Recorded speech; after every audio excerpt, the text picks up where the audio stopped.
Mesdames, Messieurs, bonjour et bienvenue à ce tout premier numéro de votre émission Entretien exclusif. Entretien exclusif qui reçoit aujourd'hui pour vous Maître Benowende Stanislas Sankara. Il est le président de l'UNIR MPS, l'Union pour la Renaissance, mouvement patriotique sankariste.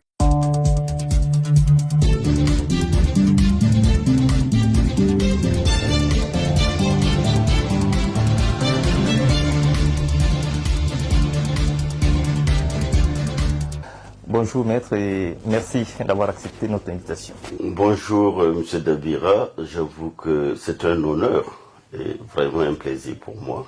Et soyez la bienvenue. Novembre 2022, date anniversaire justement de l'UNIR MPS, donc ça fait 22 ans que l'UNIR MPS existe. En 22 ans, qu'est-ce que vous pensez avoir apporté à la scène politique, à la vie politique nationale, mais surtout à la démocratie au Burkina Faso? Je crois que aujourd'hui, il n'est plus un secret pour personne que tout le monde est sankariste. Au Burkina Faso, même ceux qui ont combattu farouchement le président Thomas Sankara se sont rendus à l'évidence, se sont rendus compte aujourd'hui que son idéal, que le combat politique qu'il menait pour le Burkina Faso et pour l'Afrique était un combat libérateur.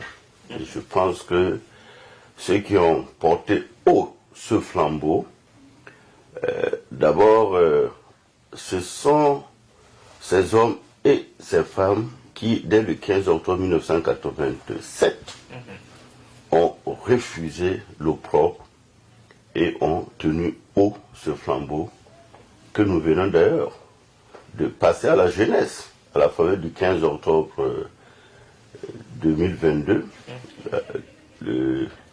la date fatidique, 35e anniversaire de l'assassinat du président Sankara, et entre autres, au président capitaine Ibrahim Traoré.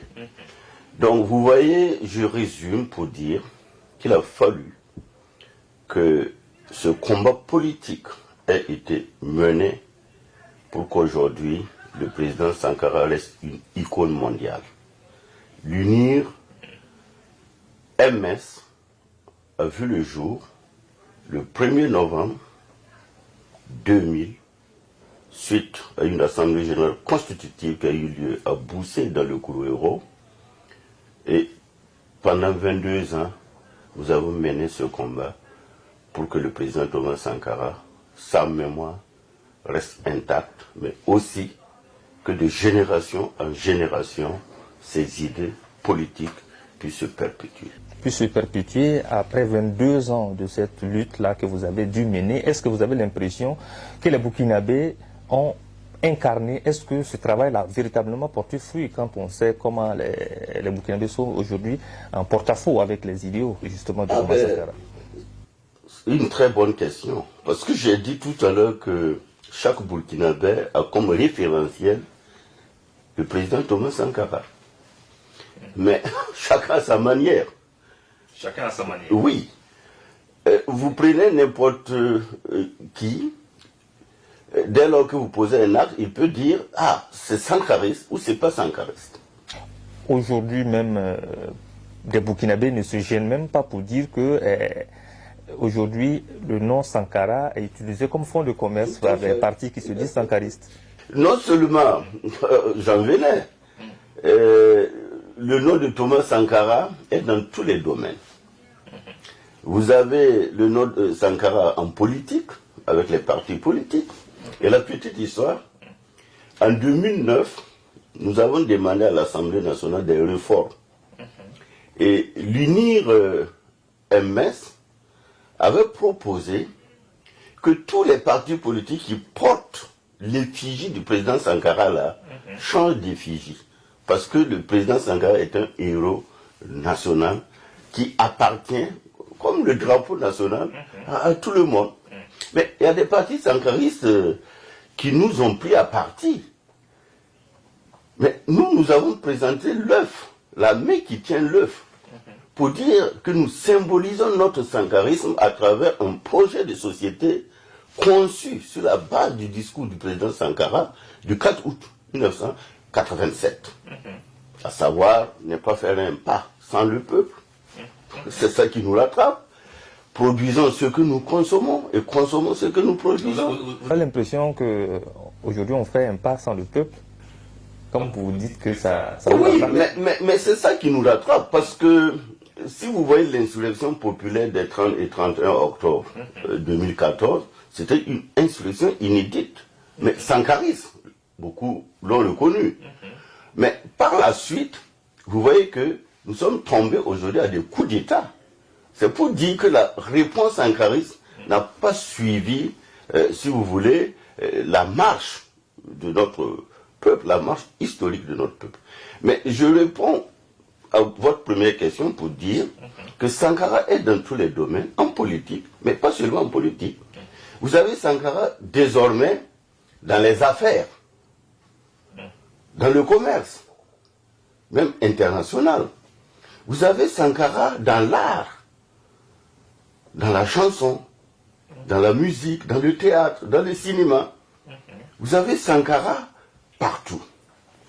Et quelqu'un, comme le professeur Lassablera disait, docteur Lassablera, que Sankara partout et nulle part. Nulle part, finalement. Voilà. Nulle part, ça c'est de la responsabilité organisationnelle, j'allais dire des partis politiques, qui se réclament de son idéal, parce que les partis politiques visent la conquête du pouvoir d'État, mais n'y arrivent pas. Ça, c'est une autre paire de manches. Alors, vous avez tantôt parlé des insurrections, l'insurrection populaire des 30 et 31 octobre 2014. Vous avez joué un rôle déterminant à cet événement-là.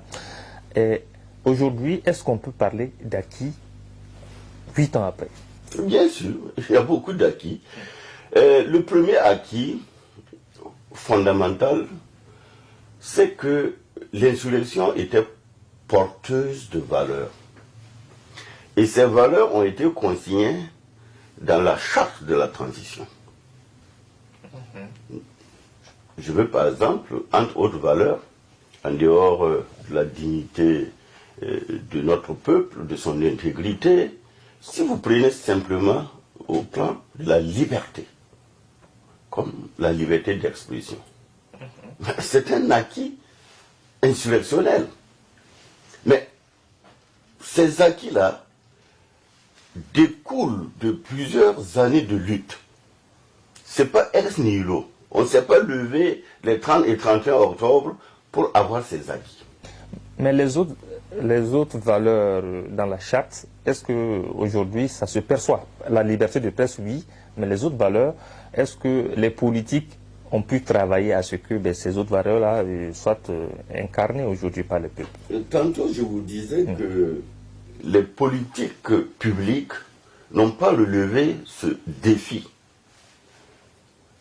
Notez bien qu'en 2015, après l'insurrection et après la transition, notre pays a connu une des élections les plus transparentes, les plus crédibles, et cela était mondialement reconnu par tous les observateurs. Le président élu, Roch-Marc Christian Kabore, a été élu au premier tour. Le chef de file de l'opposition politique, qui était candidat, était le premier à le féliciter. Et le monde a applaudi cela. Exactement, oui. Le monde a applaudi cela. Mais malheureusement, le terrorisme s'est invité. La gouvernance a été plombée. Le Burkina Faso a sombré. Le 24 janvier 2022, c'est un coup d'État militaire qui s'invite dans la démocratie. Donc, coup de grâce sur la démocratie et les institutions de la République. Aujourd'hui, nous assistons depuis le 30 septembre à une révolution de palais. C'est-à-dire un coup d'État militaire dans un coup d'État militaire. C'est pas ce que nous avons voulu. Parce qu'un parti politique est né pour apporter une contradiction démocratique dans le débat. C'est ça la République. Alors, vous avez dit en tant que la gouvernance a plombé, alors vous avez pris part au gouvernement de Roch Marc Christian Kaboré. Si ça a plombé, à qui la faute? La faute, naturellement, revient au gouvernant. N'ayons pas peur de cela. Parce que le président Roch Marc Christian Kaboré a été élu sous la base de son programme politique. Il avait un projet de société, de la social-démocratie. Mais le MPP n'avait pas suffisamment de députés à l'Assemblée nationale pour établir l'équilibre institutionnel. Les Burkinabés ont la mémoire courte. Nous, à l'UNIR MPS, avec nos 5 députés, nous avons apporté une alliance qui devrait permettre à l'État du Burkina Faso d'avoir des institutions. Parce qu'avec nos 5 députés, le MPP a pu avoir une majorité qui lui permettait d'avoir un Premier ministre. Et maintenant, de décliner la feuille de route de son action politique. Deuxièmement, les Burkinabés ont la mémoire courte. Quand le président Roch Marc Christian Kaboré a pris le pouvoir d'État, mais quelques semaines après, c'était des attaques les plus atroces au plan du terrorisme qui s'est finalement installé. Il y a eu la chienlit. Donc, dans un État même qui était de guerre, comment un pouvoir démocratique civil pouvait-il effectivement relever les défis de la gouvernance dans ces conditions? C'est là où vous allez comprendre les efforts du gouvernement de Roch Marc Christian Kaboré. Moi, j'étais à l'Assemblée nationale comme député.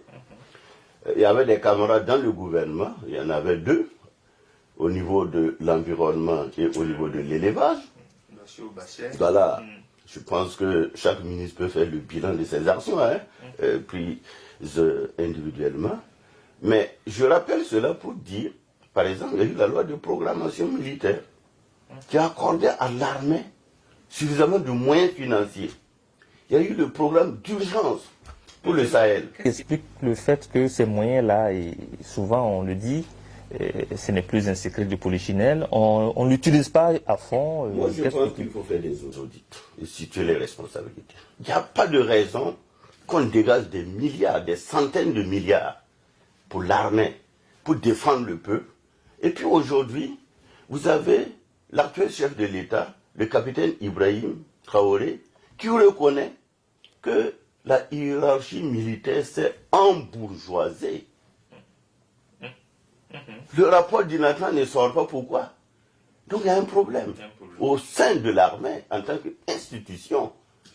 Ah oui, il faut faire la catharsis et de cette catharsis, un diagnostic clair et apporter des solutions radicales.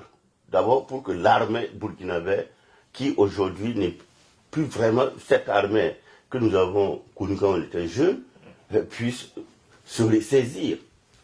Tout le mal du Burkina, c'est dans l'armée. Tout le mal du Burkina, de notre pays, c'est dans l'armée. Si on veut un changement profond, il faut déjà passer par des audits à ce niveau-là. Alors, nous parlons de l'armée et nous y restons pour parler justement de ce débat qui est houleux en ce moment avec les questions de partenariat russe, anti-français. Quelle analyse vous en faites quand vous...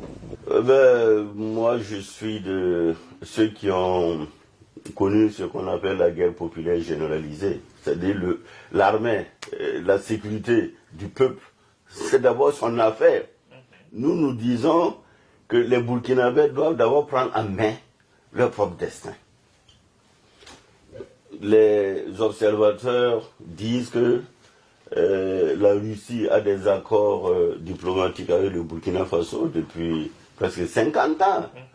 La France depuis la colonisation, etc., etc. Nous avons aussi un partenariat avec d'autres pays, les États-Unis, des pays africains.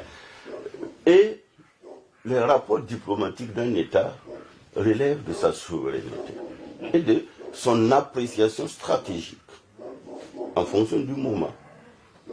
Si la Russie peut apporter en tant qu'ami du Burkina Faso un appui pour que nous sortions de là, nous apprécions en toute souveraineté, on prend des décisions. Si les accords français, aujourd'hui là, sont des obstacles, nous les dénonçons en toute souveraineté et nous proposons un partenariat gagnant-gagnant. Mais chaque fois je dis, mais pourquoi aller très loin? Parce qu'aucun Français, aucun Russe, aucun Chinois ne viendra mourir ici gratuitement, alors que nous-mêmes, nous pouvons relever ces défis de façon endogène. Que devient la CEDEAO? Que devient l'Union africaine avec toutes ces propositions? On a vu de par le passé, comme les forces ECOMOG. On a fabriqué un G5 Sahel moribond, tout simplement parce qu'il y a des intérêts impérialistes derrière, parce que tous ceux qui veulent exploiter et continuer d'exploiter nos populations n'ont aucun intérêt à ce que nous puissions nous affranchir.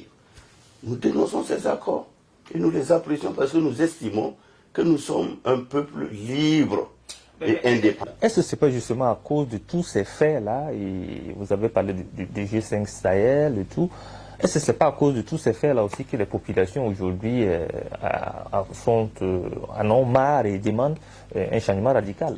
Oui, notre peuple a raison, parce que quand vous coopérez avec celui-là, qui a été votre maître, excusez-moi l'expression, parce que les Français ont colonisé l'Afrique, dont la Haute-Volta, on ne va pas revenir interroger l'histoire. Et depuis ce temps, quand on parle de partenariat privilégié, c'est avec la France. Mais notre jeunesse se demande qu'est-ce que cette relation nous a apporté. Si vous interrogez effectivement notre relation sous cet angle et vous vous rendez compte que c'est comme si ça nous apporte absolument rien, mais bien au contraire, c'est un boulet au pied, eh bien vous voulez vous affranchir. Et le combat mené par les populations à l'heure actuelle, c'est un combat de libération qu'on aurait dû mener depuis plus de 60 ans. Donc vous comprenez que c'est le ras-le-bol, parce que aujourd'hui la jeunesse pense que si, à l'orée des indépendances, en dehors de la Guinée et d'autres pays qui ont eu le courage de dire non à la France, aujourd'hui il faut le dire avec force, mais avec manière. Avec la manière. Avec la manière. La manière pour moi, c'est ce que j'étais en train d'expliquer. Si nous sommes dans un giron international où tout se discute, on discute intérêt. On n'a pas à nous imposer un accord. Et c'est ça qui énerve. Parce que les faits sont là. Si on considère, par exemple, que pendant qu'il y a des attaques meurtrières dans une localité, et qu'une base française peut coopérer ou intervenir et ne le fait pas, c'est un crime abominable. C'est un crime. Pourquoi alors cette unité est sur notre sol? On ne comprend pas. On ne comprend pas. On ne comprend pas. Et aucun humain ne peut comprendre cela. Voilà pourquoi, effectivement, moi je comprends la réaction des populations qui disent, mais dans ces conditions-là, eh bien, changeons. Mais je dis, changeons, mais faisons avec la manière. Faisons attention même. Chaque fois je dis, il ne faut pas enlever un impérialisme pour mettre un autre. Tout à fait. Vous allez le regretter. Faisons très attention. Et je reste dans la philosophie du président Sankara pour dire, prenons d'abord en main notre destin. Alors, Monsieur le Président, vous avez passé le flambeau lors du 35e anniversaire de Thomas Sankara, justement. Qu'est-ce que vous attendez de cette jeunesse-là en passant justement ce flambeau? Qu'est-ce que vous espérez désormais? Quand moi je passais le flambeau, j'ai dit au jeune qui a pris le trophée que je ne lui donne pas seulement un trophée.